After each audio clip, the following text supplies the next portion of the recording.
Hello student, welcome to the online class और school.com। तो आज हम लोग फिर से बात करने वाले क्लास 10th फिजिक्स। हम लोग पिछले लेक्चर में बात कर रहे थे दर्पण के सूत्र के बारे में। तो वहां पे हम लोगों ने देखा था वक्रता त्रिज्या तथा फोकस दूरी में संबंध हम लोगों को मिला था, और वह संबंध था F बराबर R/2। ठीक है, F क्या था उस दर्पण की वक्रता, तो F क्या था दर्पण की फोकस दूरी हुआ करती थी, R क्या हुआ करता था, R वक्रता त्रिज्या। ठीक है ना, ये होता था वक्रता त्रिज्या और फोकस दूरी में संबंध।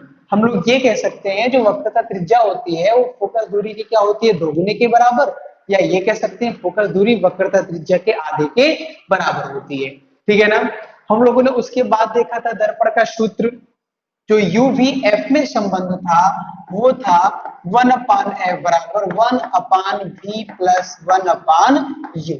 ठीक है ना, ये था दर्पण के UVF में संबंध। इसमें V दर्पण से प्रतिबिंब की दूरी हुआ करती थी, U दर्पण से वस्तु की दूरी हुआ करती थी, जहां तक मतलब जहां पे वो रखा जाता था। ठीक है ना, आज हम लोग बात करने वाले हैं आवर्धन के बारे में। ठीक है, जैसे हम लोग क्या करते हैं कि अभी हमें अवतल दर्पण में, उत्तल दर्पण में या चाहे समतल दर्पण, उसमें किरण आरेख खींचने के लिए आता है।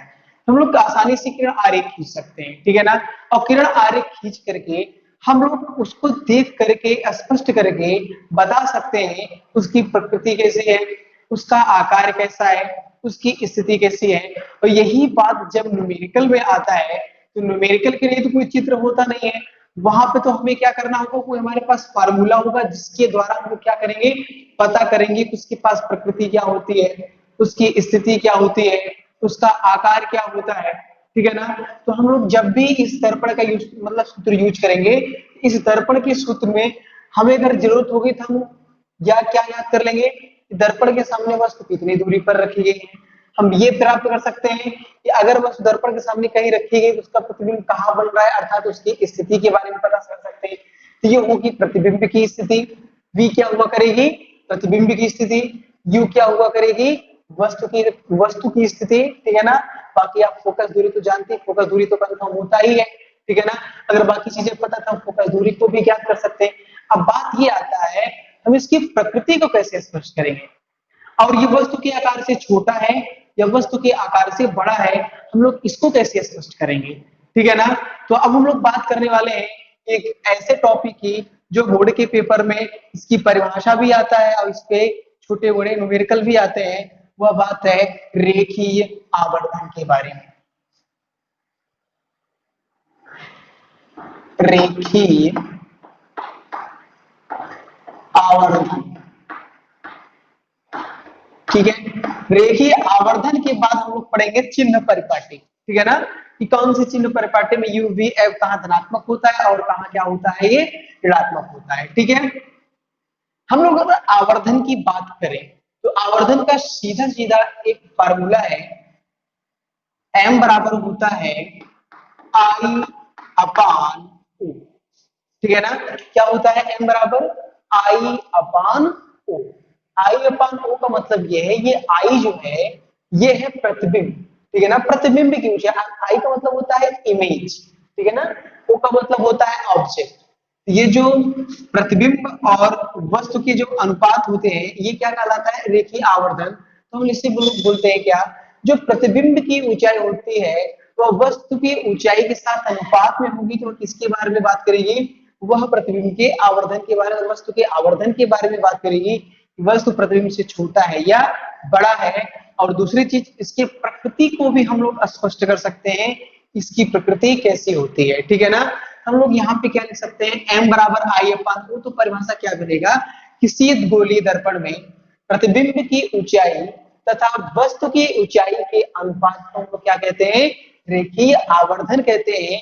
और इसे क्या प्रदर्शित किससे करते हैं, इसको स्मॉल m या कैपिटल M, जो जिससे भी आप प्रदर्शित करना चाहो आप प्रदर्शित कर सकते हैं, कोई इसमें ये फंडा नहीं है। अगर आपने स्मॉल m से प्रदर्शित कर दिया तो गलत हो जाएगा, कैपिटल M से प्रदर्शित किया तो सही हो जाएगा। M का मतलब ही होता है मैग्निफिकेशन, का मतलब होता है बड़ा।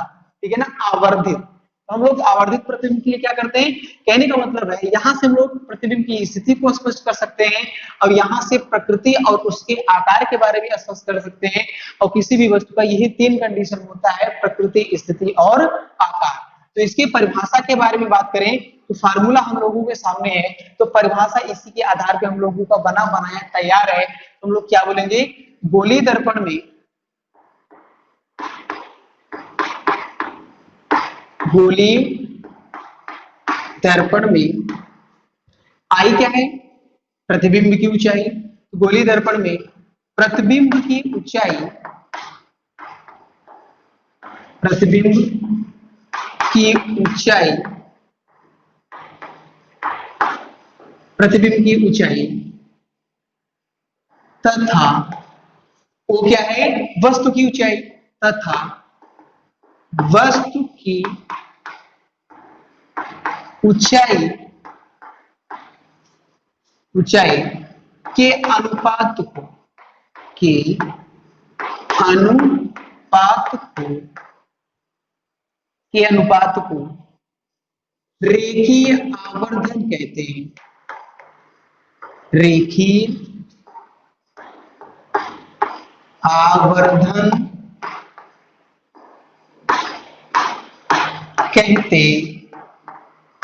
हैं। क्या कहते हैं, रेखीय आवर्धन कहते हैं। इससे m से प्रदर्शित करते हैं, प्रदर्शित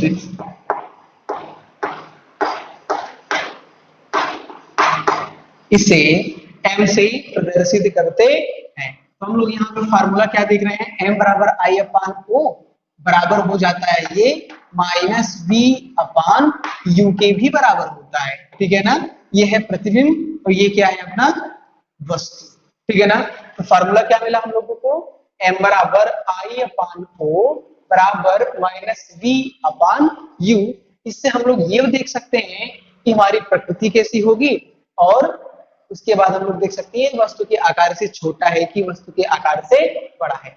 आप लोग इसके लिए कुछ नोट पढ़ते हैं, ठीक है ना, उस नोट में ये स्पष्ट हो जाएगा। अगर आवर्धन धनात्मक हो सकता है, देखो आवर्धन की वैल्यू हो सकता है धनात्मक भी आए या हो सकता है इसकी वैल्यू क्या आ जाए, ऋणात्मक आए। अगर धनात्मक आती है तो प्रकृति क्या होगी और अगर ऋणात्मक आती है तो प्रकृति क्या होगी। कहने का मतलब है हम लोग इसके मान से, इसके चिन्ह से ही हम लोग समझ जाएंगे इसकी प्रकृति क्या होने वाली है। ठीक है ना, तो यहाँ पे हम लोग नोट में इसके बारे में कुछ स्पष्ट करेंगे। यहाँ पे जो पहला पॉइंट होगा वो ये होगा, यदि आवर्धन क्या हो, धनात्मक हो, यदि आवर्धन आवर्धन धनात्मक हो तो, धनात्मक हो तो, यदि आवर्धन धनात्मक हो तो अर्थात m बराबर क्या हो प्लस, ठीक है ना, अगर धनात्मक होता है तो प्रकृति जो होती है वो कंफर्म हो जाती है, प्रकृति होगी वास्तविक, सॉरी, अगर हमारा आवर्धन धनात्मक है, हम लोग कहते हैं कि हमारा जो प्रतिबिंब है वो सीधा प्राप्त होगा। ठीक है ना, अगर ऋणात्मक होता है हम लोग कहते हैं कि हमारा प्रतिबिंब क्या हो जाएगा, उल्टा प्राप्त होगा। तो अगर ये धनात्मक होता है तो प्रतिबिंब हमारा जो होगा वो आभासी, और आभासी के साथ क्या होता है, सीधा। ऐसे याद रखिए, अगर आवर्धन धनात्मक होता है तो हमारा जो प्रतिबिंब मिलता है वो सीधा होता है। कैसा होता है, सीधा, उल्टा नहीं मिलता है। तो और सीधा के साथ हमेशा क्या मिलता है हम लोगों को, आभासी प्राप्त होता है। तो जब भी आपका आवर्धन धनात्मक होगा तो उस समय प्रकृति आभासी और सीधा होगा। और इसी का जस्ट उल्टा हम लोगों को क्या हो जाएगा, यदि आवर्धन क्या हो जाएगा, ऋणात्मक, यदि आवर्धन ऋणात्मक, यदि आवर्धन ऋणात्मक हो तो, यदि आवर्धन ऋणात्मक हो तो उस समय m बराबर क्या हो जाएगा, नेगेटिव। और इसकी प्रकृति क्या हम लोगों को मिल जाएगी, इसकी प्रकृति होगी वास्तविक, वास्तविक। और वास्तविक के साथ क्या होता है, उल्टा, ठीक है ना। माइनस में होगा तो उल्टा, उल्टा के साथ वास्तविक, प्लस में होगा सीधा तो सीधा के साथ क्या होता है, आभासी। अब हम लोग इसके वैल्यू से, यानी इसकी वैल्यू अगर -10 आती है तो हम लोग ये कह सकते हैं, इसकी साइन से ही प्रकृति पता चल जाएगी। अगर माइनस होगा तो क्या हो जाएगा, वास्तविक उल्टा। अगर प्लस मान लो 10 आता है, 5, जो भी आपकी वैल्यू है, अगर धनात्मक संख्या में आता है तो समझ लेना उसकी प्रकृति क्या हो जाएगी, आभासी और सीधा। ये रहा हम लोगों का रेखीय आवर्धन, जो कि परिभाषा इधर है, फार्मूला इधर है, ठीक है ना। और इसके केसेस कुछ इधर है, इसको हम लोग स्पष्ट रूप से देख सकते हैं कि हमारा ये केस किस तरह से चेंज होता है, क्या किस तरह से चेंज होकर के हमें वैल्यू के बारे में बताता है, ठीक है ना। तो अब तक तो हम लोगों ने दर्पण के 3 फार्मूले देख लिए। एक देखा वक्रता त्रिज्या के लिए, फोकस दूरी के लिए, एक यूवीएफ में संबंध देखा, और अगला जो हम लोगों ने देखा ये है, ये अपना क्या है, ये है रेखीय आवर्धन। अर्थात ये जो अपना रेखीय आवर्धन है, ये जो है कंडीशन के लिए 2 चीजों को बताता है। एक तो प्रकृति के बारे में हमें बता देता है, और एक उसके आकार के बारे में बताता है। और ये दर्पण का सूत्र यूवीएफ में संबंध है, ये दर्पण में वस्तु या प्रतिबिंब की स्थिति के बारे में हमें अवगत कराता है। अर्थात दर्पण के सामने वस्तु कहां पर, कितनी दूरी पर, या प्रतिबिंब कहां पर, कितनी दूरी पर स्थित होता है, ठीक है ना। अब हम लोग बात करेंगे गोलीय दर्पण में परावर्तन की कुछ चिन्ह परिपाटियां, जो सूत्र में हम लोग यहाँ पे यूज कर रहे हैं, ठीक है ना।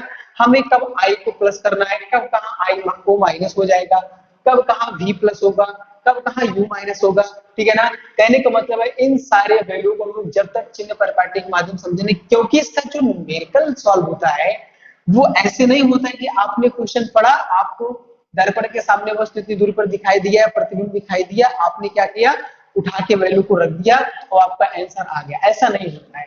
वहां पर हमें चिन्ह परिपाटी को भी हमें ध्यान में रखना होता है, और चिन्ह परिपाटी के माध्यम से ही हम लोग क्या करते हैं, न्यूमेरिकल को अच्छे से सॉल्व करते हैं। तो अब हम लोगों को जो सबसे बड़ा पॉइंट है वो है चिन्ह परिपाटी। अगर चिन्ह परिपाटी समझ में आ गया तो न्यूमेरिकल लगाना बहुत ही आसान हो जाएगा। इसका न्यूमेरिकल जो होता है वो 4 नंबर में भी आता है और 7 नंबर में भी आता है। तो याद रखना, चिन्ह परिपाटी इस टॉपिक का बहुत ही इंपॉर्टेंट टॉपिक है, जो कि इसके बिना हम लोग आगे नहीं बढ़ सकते। तो अब हम लोग आगे देखने वाले हैं गोलीय दर्पण की चिन्ह परिपाटी।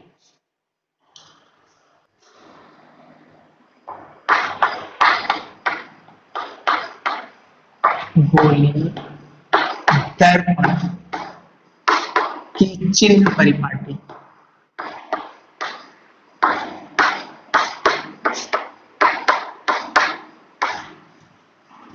गोलीय दर्पण की चिन्ह परिपाटी। अब हम लोग यहाँ पे चिन्ह परिपाटी देखते हैं। चाहे कोई सा भी दर्पण ले लीजिए, चलिए दोनों दर्पण साथ में ले लेते हैं, अवतल भी ले लेते हैं और साथ में उत्तल को भी इसी के साथ ऐड कर लेते हैं, ठीक है ना। ये रहा हम लोगों का अवतल दर्पण, ठीक है, और ये रहा हम लोगों का उत्तल दर्पण, ठीक है। करते क्या है, यहाँ पे इसको हम लोगों को पता है ये क्या होता है, ये मुख्य अक्ष होता है, ठीक है ना।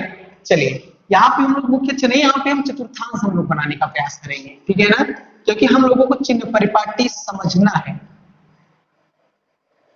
ठीक है। चलिए ये जो पॉइंट्स जहां पे दोनों दर्पण एक दूसरे को मतलब संपर्क में यानी टच कर रहे हैं, और यह दोनों लाइन जहां पे एक दूसरे को काट रही है, उसको हम लोग मैथ में बोलते हैं मूल बिंदु। क्या कहते हैं, मूल बिंदु, ओरिजिन, ठीक है ना। इसे इंग्लिश में कहते हैं ओरिजिन, और हिंदी में क्या कहते हैं, मूल बिंदु मान लेते हैं। यहाँ पे हम लोग मूल बिंदु को ओ मान लेते हैं, ठीक है ना। चलिए आगे बढ़ते हैं। हम लोगों ने चतुर्थांश देखा है, और चतुर्थांश में हम लोग जानते हैं कि अक्ष लेना किस तरह से, कैसे हम लोग अक्ष लेते हैं।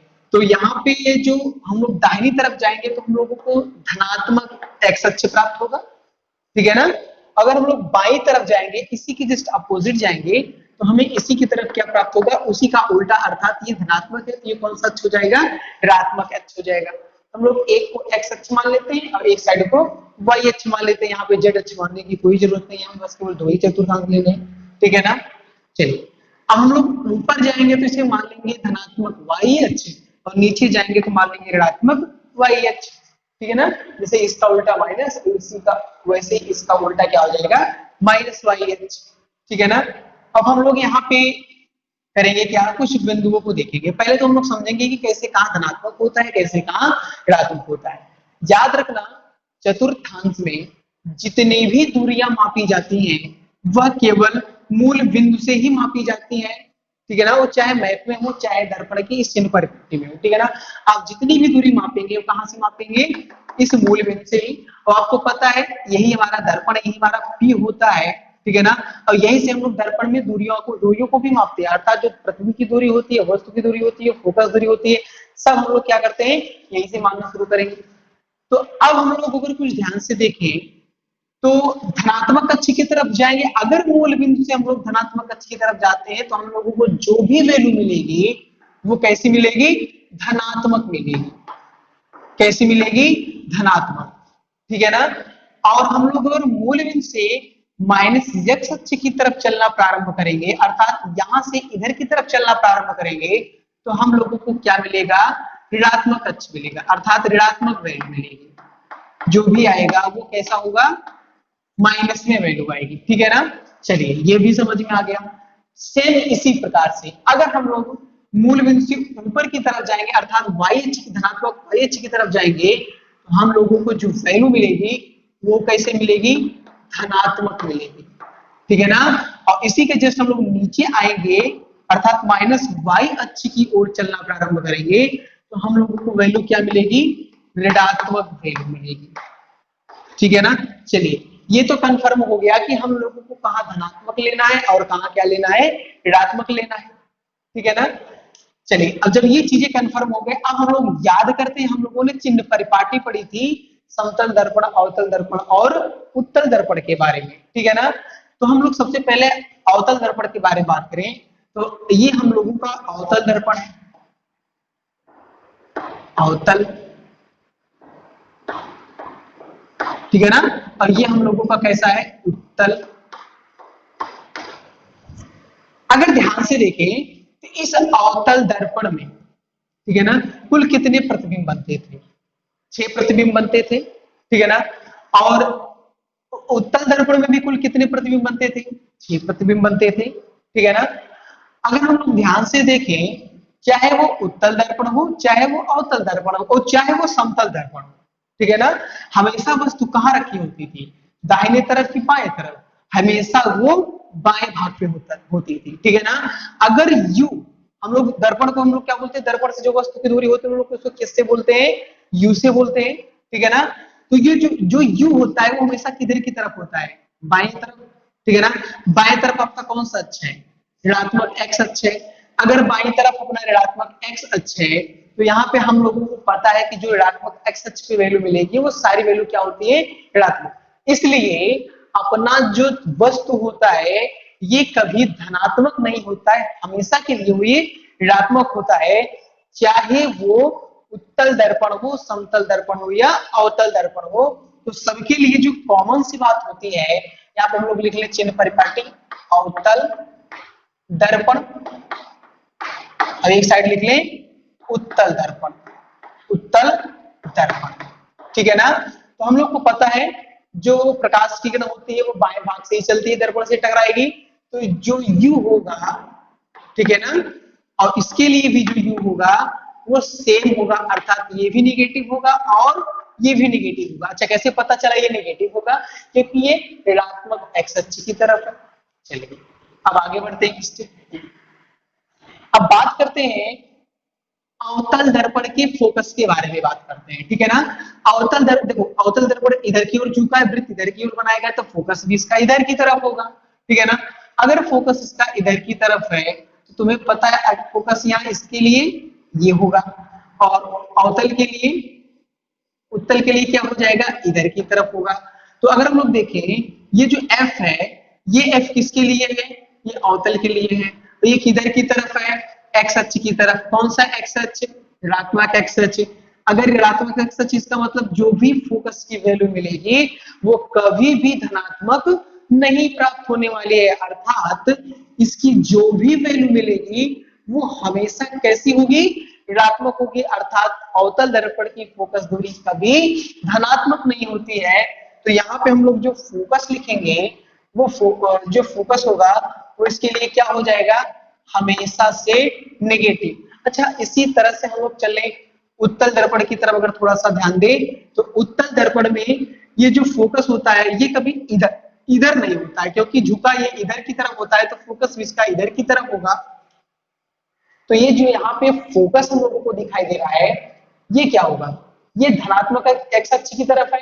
अगर ये धनात्मक एक्स अक्ष की तरफ है, इसकी जो भी वैल्यू मिलेगी वो कैसी होगी, धनात्मक होगी। तो यहाँ पे जो इसकी अवतल दर्पण में फोकस दूरी होती है ये क्या हो जाएगी, ये हमेशा क्या होती है, धनात्मक। तो ये दोनों चीजें हमेशा कंफर्म होती है। ये दोनों माइनस, यानी कहने का मतलब ये माइनस दोनों में होता है। ये अवतल में फोकस दूरी ऋणात्मक होती है, उत्तल में क्या होता है, धनात्मक। अब हम लोग बात करते हैं दर्पण के लिए कौन सा भाग बचा हुआ है, प्रतिबिंब, ठीक है ना। तो हम लोग जो उत्तल दर्पण में प्रतिबिंब देखे थे वो जो 6 प्रतिबिंब मिला था उसमें से 5 प्रतिबिंब तो दर्पण के सामने मिले थे, ठीक है ना। कहा, दर्पण के सामने। एक प्रतिबिंब ऐसा था जो दर्पण के कहां बना था, पीछे मिला था। और वो कंडीशन क्या थी, जब वस्तु कहां पे था, एफ और पी के बीच में था अवतल के लिए, तो प्रतिबिंब दर्पण के पीछे बना था। तो हम लोग ये कह सकते हैं कि जो दर्पण का जो प्रतिबिंब होता है अवतल दर्पण का, ये धनात्मक भी होता है और ऋणात्मक भी हो सकता है। भले ही 5 कंडीशन के लिए ऋणात्मक को वैल्यू, इसकी ऋणात्मक वाली वैल्यू जाता है, लेकिन इसके लिए एक मान इसका धनात्मक भी होता है। तो हम लोग ये कह सकते हैं अवतल दर्पण के लिए जो प्रतिबिंब की दूरी होगी वो 5 कंडीशन के लिए ऋणात्मक होती है, एक कंडीशन के लिए वो क्या होती है, धनात्मक होती है। ये आपको न्यूमेरिकल में खुद ब खुद पता चल जाएगा, ठीक है ना। आप सॉल्व करोगे तो आप उसकी स्थिति के बारे में बता सकते हो, धनात्मक या ऋणात्मक आने के पश्चात, ठीक है ना।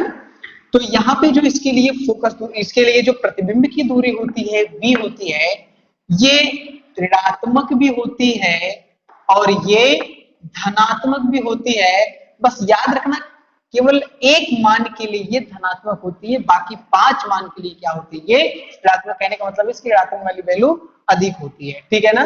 चलिए अब हम लोग बात कर लेते हैं इसके लिए प्रतिबिंब क्या होता है, ठीक है।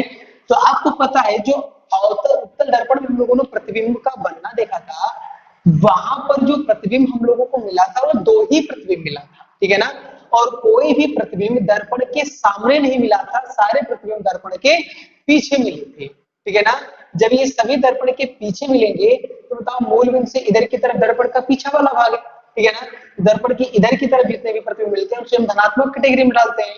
तो यहाँ पर हम लोगों ने उत्तल में क्या देखा था कि सारा प्रतिबिंब इधर साइड बन रहा था, तो इसका जो v होगा वो कभी हमें ऋणात्मक नहीं मिला, इसीलिए इसका जो v होता है वो हमेशा क्या होता है, धनात्मक होता है। क्या होता है, धनात्मक होता है, ठीक है ना। चलिए फिर आगे बात कर लेते हैं। u हो गया, f हो गया, v हो गया, ठीक है ना।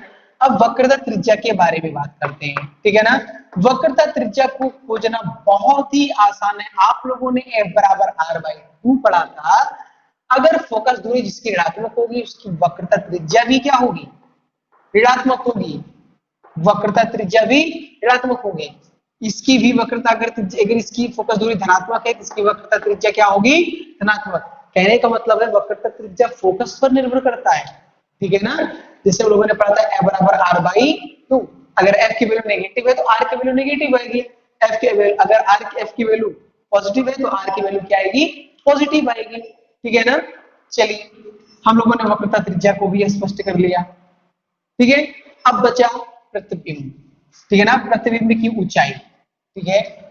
तो अगर हम लोग प्रतिबिंब की ऊंचाई के बारे में बात करें दोनों के लिए, तो इसके लिए 5 कंडीशन के लिए प्रतिबिंब नीचे उल्टा बनता था और एक कंडीशन पे प्रतिबिंब कैसा बनता था, सीधा बनता था, ठीक है ना। तो एकदम ये जो प्रतिबिंब की ऊंचाई है ये V से मतलब V से मिलती जुलती है, सेम उसी तरह 5 कंडीशन पे ये नेगेटिव, ये भी 5 कंडीशन पे क्या होती है नेगेटिव, एक कंडीशन के लिए क्या होती है ये पॉजिटिव। क्या कब? जब F और P के बीच में वस्तु रखा होता है तो दर्पण के पीछे सीधा बनता है, ठीक है ना। चलिए, और इसके लिए जो होता है, इसके लिए कभी नेगेटिव होता ही नहीं, इसके लिए हमेशा क्या होता है पॉजिटिव होता है, ठीक है ना। अब बात करते हैं वस्तु O, ठीक है ना। वस्तु की जो ऊंचाई होती है, ये वस्तु की ऊंचाई कभी नहीं ऋणात्मक होती है। कहने का मतलब है वस्तु को हमेशा सीधा रखते हैं, इसके बाद इसका भले ही प्रतिबिंब उल्टा सीधा बने बात की बात है, लेकिन वस्तु को हमेशा कैसे रखते हैं सीधा। कहने का मतलब ये है जैसे हम लोग हमेशा से वस्तु को दर्पण के सामने रखते हैं और बाएं भाग पे रखते हैं, कभी नहीं बदलता है, वैसे ही जो O होता है ये हमेशा सीधा रखा जाता है, चाहे वो दर्पण अवतल का हो या चाहे वो दर्पण उत्तल का हो। तो यहाँ पे जो O की वैल्यू मिलेगी, इसके लिए वैल्यू क्या होगी पॉजिटिव, तो यहाँ भी इसके लिए वैल्यू क्या होगी पॉजिटिव, अर्थात इन दोनों के लिए वैल्यू क्या होती है पॉजिटिव होती है, ठीक है ना। दो चीजें हैं जो कभी नहीं बदलती, चाहे दर्पण हो चाहे लेंस हो, एक U और एक O, बाकी सारी चीजें बदलती रहती है, ठीक है ना। चलिए, अब चिन्ह परिपाटी तो अच्छे से आप लोग अगर याद कर सकते हैं तो याद कर लीजिए। चतुर्थांश अगर आपके दिमाग में आया, आपको चिन्ह परिपाटी आती है तो आप इससे भी याद कर सकते हैं। याद रखना जो उत्तल दर्पण की जो चिन्ह परिपाटी है, इससे आसान इससे आसान आपका अवतल दर्पण नहीं है, ये सबसे आसान है, ठीक है ना।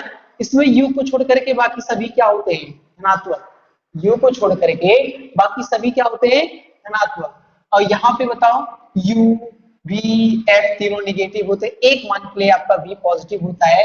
यहाँ पर हम लोग कह सकते हैं ये सभी ऋणात्मक होते हैं, यहाँ पे ये कह सकते हैं ये सभी धनात्मक होते हैं। बस केवल एक U, इन U को छोड़ दीजिए दोनों में, तो यहाँ पे ऋणात्मक यहाँ पे धनात्मक, एक कंडीशन के लिए बस केवल क्या होता है जो V की वैल्यू होती है वो प्लस होती है, और I अगर V की वैल्यू है, जैसे V की वैल्यू वैसे I की वैल्यू, तो कहने का मतलब है V की वैल्यू याद रखना। और क्वेश्चन अगर आप आराम से पढ़ेंगे तो आपका न्यूमेरिकल खुद ब खुद आ जाएगा और आपकी चिन्ह परिपाटी अच्छे से स्पष्ट हो जाएगी। तो ये है दर्पण के चिन्ह परिपाटी, जो कि हमारे न्यूमेरिकल में बहुत मदद करेंगे, बिना इसके हम न्यूमेरिकल को सॉल्व नहीं कर सकते। अगर आप चिन्ह परिपाटी भूलते हैं न्यूमेरिकल में तो आपका जो सवाल होगा वो गलत हो जाएगा, और जब सवाल गलत होगा तो हमारा क्या हो जाएगा पूरा का पूरा नंबर खराब हो जाएगा, जो कि न्यूमेरिकल में नंबर नहीं कटता है। अगर न्यूमेरिकल 4 नंबर का है तो आपको 4 नंबर मिलेंगे, 7 नंबर का है तो 7 नंबर आपको मिलते हैं अगर आप उसको सही से सॉल्व किए। लेकिन इसका जो न्यूमेरिकल आता है दर्पण या लेंस का, ये थोड़ा सा खतरनाक इसलिए होता है क्योंकि यहाँ पे वैल्यू को पहचानने के बाद हम उसकी वैल्यू लिखते हैं तो उसके साथ साथ हमें चिन्ह परिपाटी को भी लिखना होता है, ठीक है ना, इसको भी ध्यान में रखना होता है। अगर माइनस का प्लस आया, प्लस का माइनस आया, इसकी जो कंडीशंस होते हैं प्रकृति स्थिति आकार, ये सारे के सारे क्या होते हैं बदल जाते हैं, जिससे कि हमारा बना बनाया न्यूमेरिकल क्या होता है वो खराब हो जाता है, ठीक है ना। तो याद रखना आपको न्यूमेरिकल भी बहुत सारे कराए जाएंगे, कई न्यूमेरिकल कराएंगे, जिससे कि आपका ये जो फार्मूले हम लोग यानी कैसे किस तरह से न्यूमेरिकल में हम लोग पहचानेंगे कि कौन सा प्लस है कौन सा माइनस है, या कैसे पहचान लेंगे कौन सा U V F है या कहाँ पे R दिया गया है, ठीक है ना। तो आप लोग इस चिन्ह परिपाटी को अच्छे से नोट कर लेना पेड़ पे। अब हम लोग क्या करते हैं आगे बढ़ते हैं, कुछ बिंदुओं को देखेंगे। जैसे कि हम लोगों ने समतल दर्पण के एक क्वेश्चन के बारे में चर्चा कर रहे थे कि समतल दर्पण की फोकस दूरी कितनी होती है, ठीक है ना। तो अब हम लोग आगे देखने वाले हैं समतल दर्पण की फोकस दूरी कितनी होती है, ठीक है ना।